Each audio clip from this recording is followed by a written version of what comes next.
Hello there children, Mr. Conway here, and today I'm going to be reading chapters 9 and 10 of Ian Blyton's The Secret Seven. So previously, on The Secret Seven, the children had gathered all of their clues and they decided that a prisoner was being kept at the old caretaker's home without him realising. They also thought to themselves that the prisoner must be getting food and water from somewhere, from someone. So they decided that night they would disguise themselves as snowmen in the field and wait until somebody turned up with food and water for the prisoner. Here we go. Chapter 9. Out into the night. Janet spent the whole of the afternoon making Scamper a white coat. Peter borrowed a ragged old sheet and found an old white mackintosh. He thought he could cut up the sheet and make it do for the other three, it was so big. Janet helped him to cut it up and make arms and holes and necks. She giggled when he put it on to see if it was all right. "You do look peculiar," she said. "What about your head? How are you going to hide your dark hair? There'll be moonlight tonight, you know." "We'll have to try and make white caps or something," said Peter. We'll paint our faces white too." "There's some whitewash in the shed," said Janet with another giggle. "Oh dear, you will all look strange. Can I come to the shed at 9, Peter, and just see you all before you go?" "All right. If you can creep down without anyone seeing you," said Peter. "I think Mummy's going out tonight, so it should be all right. If she's not, you mustn't come in case you make a noise and spoil the whole thing." Mummy was going out that night. Good. Now it would be easy to slip down to the shed. Peter told Janet she must wrap up very warmly indeed, and if she had fallen asleep, she was not to wake up. "I shan't fall asleep," said Janet indignantly. "You know I couldn't possibly mind you, don't." "Don't be silly," said Peter, "as if the leader in an important plan like this could fall asleep. My word, Janet, the Secret Seven are in for an adventure this time." At 8:30, the children's lights were out and didn't go on again, but torches lit up their rooms, and Janet was very, very busy dressing up Scamper in his new white coat. He didn't like it at all and kept biting at it.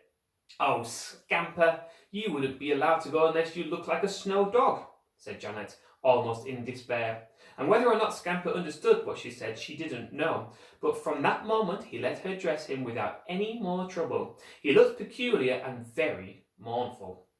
"Come on, if you're coming. It's almost 9, said a whispering voice. It was Peter's. Together, the two children and Scamper crept down the stairs. They were very warmly wrapped up indeed, but as soon as they got out into the air, they found that it was not nearly as cold as they expected. "The snow's melting. There's no frost tonight," whispered Janet. "Gosh, I hope these snowmen won't have melted," said Peter in alarm. "Oh, they won't yet," said Janet. "Come on, I can see one of the others." The passwords were whispered softly at the door of the shed, and soon there were 5 of the Secret Seven there. Peter lit a candle, and they all looked at one another in excitement.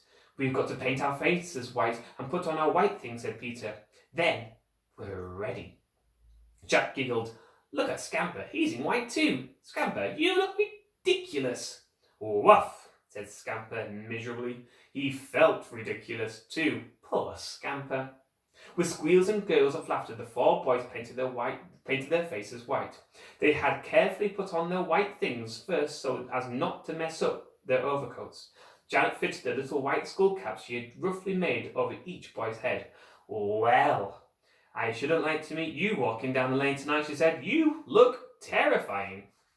"Well, it's time we went," said Peter. "Goodbye, Janet. Go to bed now and sleep tight. I'll tell you our adventures in the morning. I shan't wake you when I come in." "I shall stay awake till you come," said Janet. She watched them go down the moonlit path, a row of weird white figures with horrid white faces. They really did look like walking snowmen as they trod softly over the soft melting snow. They made their way quietly out of the gate and walked in the direction of the lane that led to the old house, keeping a sharp lookout for any passers-by. They met no one except a big boy who came so quietly round the corner in the snow that none of the 4 heard him. They stopped at once when they saw him. He stopped too. He gazed at the 4 white snowmen in horror.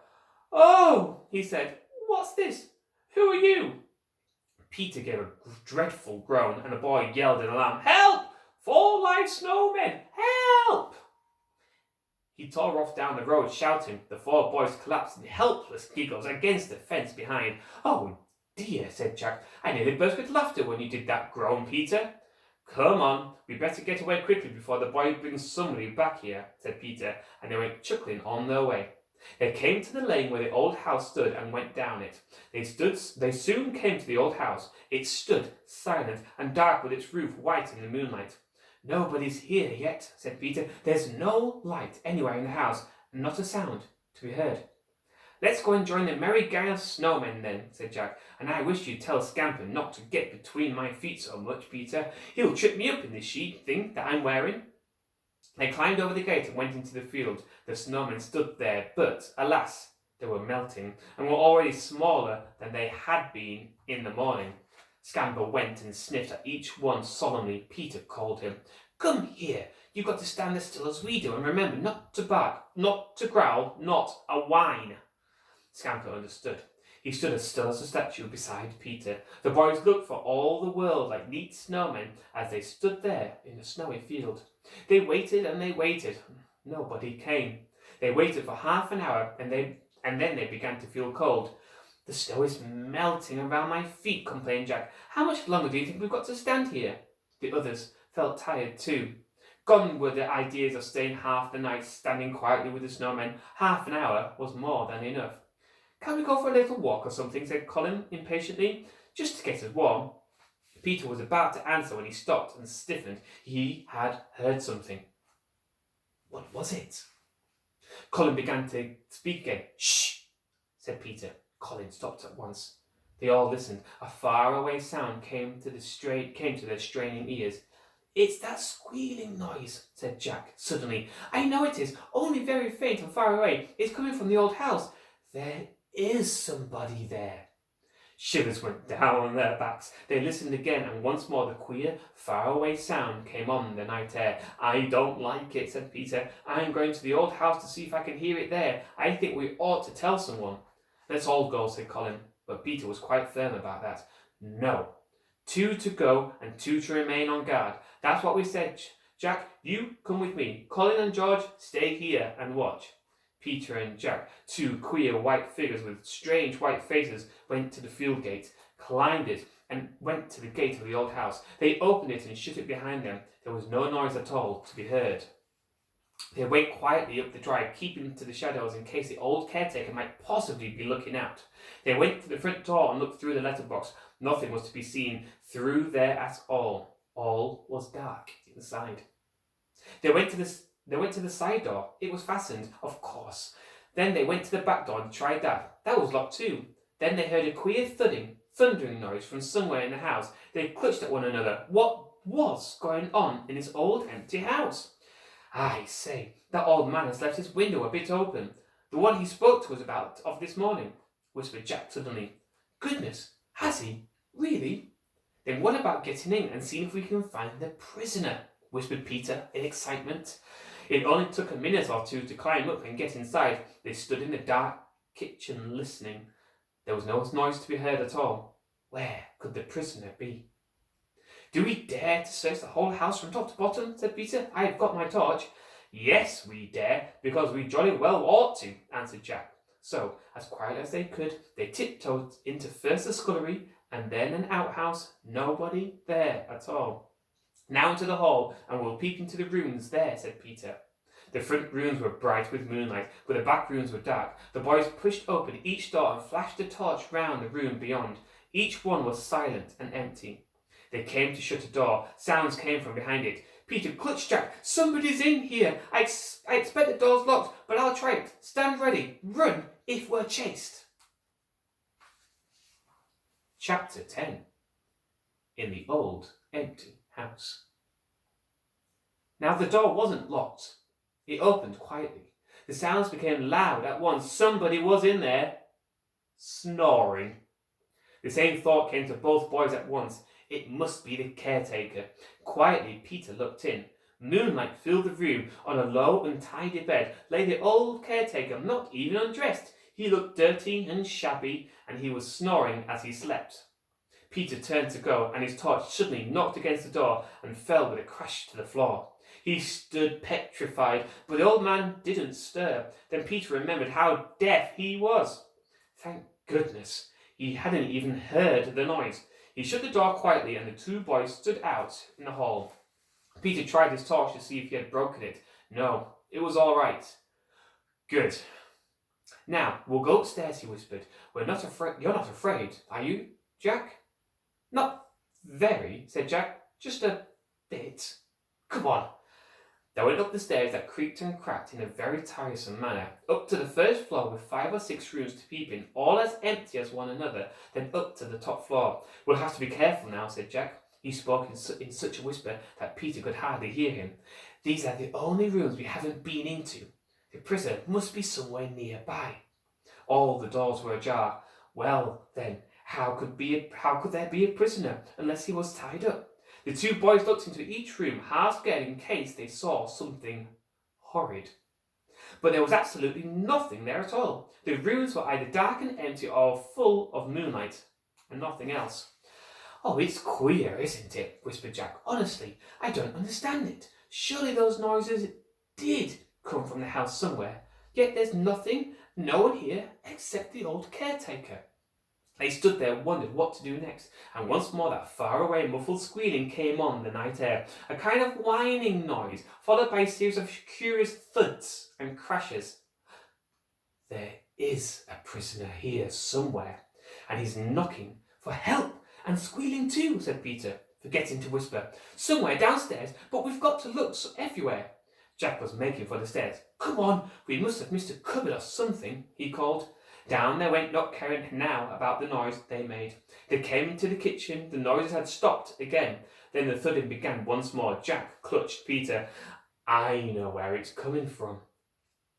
Under our feet. There's a cellar there. That's where the prisoner is. Look for the cellar door then, said Peter. They found at last in a dark corner of the passage between kitchen and scullery. They turned the handle, and what a surprise. The door opened. It's not locked, whispered Jack. Why doesn't the prisoner escape? Stone steps led downwards into the darkness. Peter flashed his torch down them. He called in a rather shaky voice, Who's there? Who is it down there? There was no answer at all. The boys listened with straining ears. They could distinctly hear the sound of very heavy breathing, loud and harsh. We can hear you breathing, called Jack. Do tell us who you are. We've come to rescue you. Still, no reply. This was dreadful. Both boys were really scared. They didn't dare to go down the steps. Their legs simply refused to move downwards. Yet it seemed very cowardly to go back into the passage again. And then another sound came to them. The sound of low voices somewhere. Then came the sound of a key being turned in a lock and a door being opened. Jack clutched Peter in panic. It's those men I heard last night. They're back. Quick, we must hide before they find us. The two boys, strange little white figures in white, stood for a moment, not knowing where to go. Then Peter stripped off his white covering and cap. Take yours off too, he whispered to Jack. We shan't be so easily seen in our dark clothes if we slip into the shadows somewhere. They threw their things into a corner and then slipped into the hall. They crouched there in a corner, hoping that the men would be straight down into the cellar. But they didn't. Better see if the old caretaker is asleep, said a voice. The two men came into the hall to open the caretaker's door. And then one of them caught sight of Peter's whitewashed face, which gleamed queerly out of the middle of the dark shadows. Peter had forgotten his face was white. Good gracious, look there, in that corner. Whatever is it? Cried one of the men. Look, over there, Mac. The men looked towards the corner where the two boys were crouching. Faces! White faces! Said the other man. I don't like it. Here, switch on your torch. It's just a trick of the moonlight or something. Now, a powerful torch was switched on, and the two boys were discovered at once. With a few strides, the man called Mac went over to them. He picked up the boys at once, gave them a rough shake, and set them on their feet. Now then, what's the meaning of this? Hiding here with your faces all painted up like that? What are you doing? Oi, let go of my arm. You're hurting, said Jack angrily. The thing is, what are you up to? What do you mean? Said the man roughly. The thudding noise began again, and the two boys looked at the men. "That's what I mean," said Jack. "Who's down there? Who are you keeping prisoner?" Jack got a clout on the head that made him see stars. Then he and Peter were dragged to a nearby cupboard and locked in. The men seemed furiously angry for some other reason. Peter put his ear to the crack and tried to hear what they were saying. "Oh, what are we going to do now? If those kids get anyone here, we're done." "Right, keep the kids here too then. Put them down with Kerry Blue. We'll fetch him tomorrow night and clear off, and nobody will know anything. The job will be done by then." "Well, what about the kids?" "We'll leave them locked up in here and send a card to the old caretaker to tell him to look down in his cellar the day after tomorrow. He'll get a shock when he finds the kids prisoners there. Serve them right, little pests." Peter listened. Who was Kerry Blue? What a peculiar name. He trembled when he heard the men come into the door.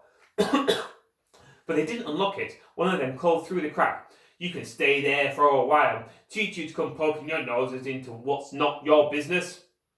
Then began various curious noises. Something seemed to be brought into the scullery. The boys heard the crackling of wood as if fire was being lit. Then a nasty smell came drifting through the cracks of the door. "Oh, they're boiling something. Whatever is it?" said Peter. "Oh, horrible smell." They couldn't think what it was. They heard a lot of squealing again, and some snorting, and a thundering noise, like muffled hooves thudding on stone. It was all very, very extraordinary. The cupboard made to take a few coats was small and cold and airless. The two boys were very uncomfortable. They were glad when one of the men unlocked the door and told them to come out. "Now, you let us go," began Peter, and got a rough blow on the shoulder at once. "No cheek from you," said one of the men, and hustled the boys to the cellar. He thrust both of them through it, and they half fell down the top steps. The door shut behind him. They could hear it being locked. Blow, blow, blow. Now they were prisoners too. A noise came from below them. Oh dear, was Kerry Blue down there, whoever he was? "Switch your torch on," whispered Jack. "For goodness sake, let's have a look at the prisoner and see what he's like." And you'll find out next time when we read Enid Blyton's The Secret 7. I really hope you're enjoying this story, Year 5s. And that's goodbye from Mr. Conway. See you again soon. Bye.